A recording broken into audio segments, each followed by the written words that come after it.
What's up, everybody? It's Luke James, not the singer.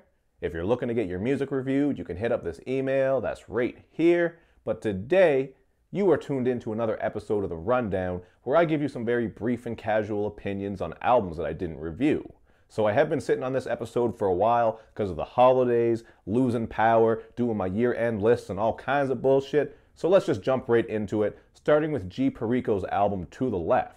I really did like his last album because he has a unique voice and he's doing that classic West Coast sound, lots of G-Funk vibes and synth and bassy elements, and it's the same thing with this one right here. I really didn't notice any improvement, so I'd say these two projects are about the same, which is why I give this one a 3, just like that last one.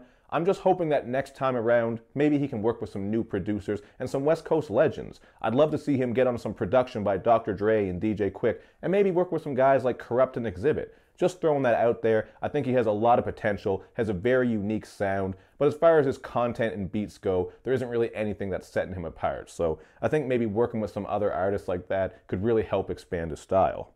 And coming up next, we got Juicy J's Rubba Band Business album.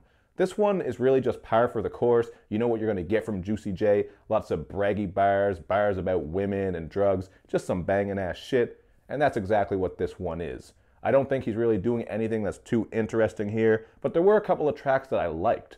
Feed the Streets with A$AP Rocky and Project Pat, for example, is a certified banger, and then Flood Watch with Offset has a very unique sound because of the bright piano. However, I am going to go with a 3 out of 5 here, because I don't think this is as good as his Highly Intoxicated mixtape. On that one, he was working with Suicide Boys, who really helped craft a unique sound for him, so I thought that was very cool. Kind of threw back to the old school 3-6, but also with a new spin. So hopefully he does that again on his upcoming project. I forget what the next project is called, but I believe he'll be working with Suicide Boys again, so that's promising. And up next, we got Zero's album, Codeine, which I give a 3.5 out of 5. I feel like Zero is just so consistent, he's always doing the same thing, and you know what you're going to get here.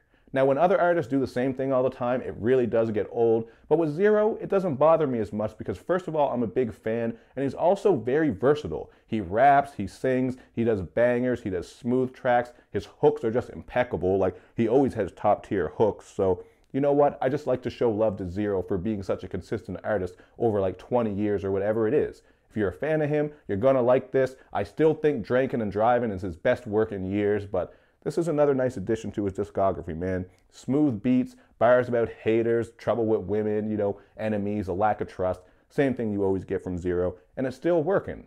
And up next, I gotta shout out Statik Selektah's album, 8.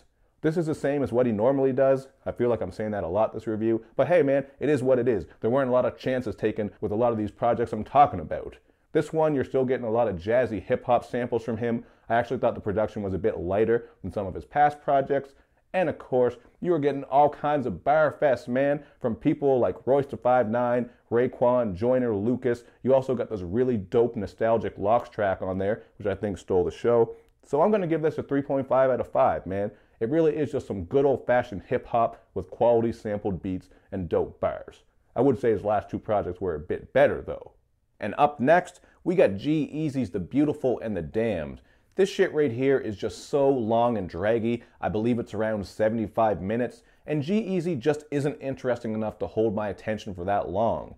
He does go into a bit of detail about his struggles with fame and money on this project, so those moments were kind of interesting, and there are a couple of decent beats closer to the start of this project, but goddamn, this shit drags on forever. There isn't really a lot here that's sticking with me. You're gonna get a lot of poppy songs as well. He doesn't stick out to me in any way, so I'm gonna go with a 2 out of 5, man. I feel like if he had to trim this down quite a bit and taken off the filler and only kept like the fire-ass tracks, he really could have had something that was much better here, but we know how it is, man. People make these long-ass albums because that's how you get the plays and you get the extra money. But as of yet, I haven't really heard much from G-Eazy that makes me think he's this great artist who will go down in hip-hop history. But you know who will, whether you like it or not, is Gucci Mane, and I like his project El Gato, The Human Glacier. I actually think this is some of his best work since he was released from prison. I always put Everybody Looking close to the top because with that project he was just really going into detail about where his mind state was at, just was Gucci getting really deep. But god damn it, man, I often rate Gucci projects off of the beats, and the Southside production on this is crazy, man. He was absolutely snapping on these beats. Jake One helped out a bit as well, and that's a producer who I always have love for, so there are a lot of great things happening on this. You know what you're going to get from Gucci as far as bars go, braggy bars and dope boy bars, but there are still some nice moments where he's actually bringing a little bit of content. Specifically on Rich Ass Junkie, where he's given some social commentary on the dope game and also how dope affects people. So I think this is some of Gucci's best work in a long time. So by Gucci standards, I'm giving this a 3.5 out of 5, man. These beats absolutely slap. These are the type of trap bangers that I really fuck with.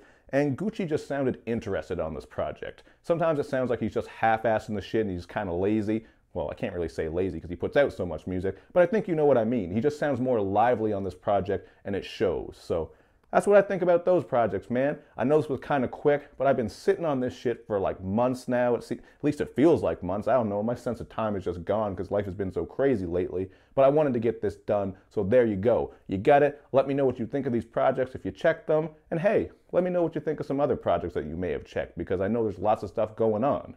That said, you know what to do. Check out my social media sites so you can show me love and show me lots of it. Thank you for watching, everybody. I will see you next time.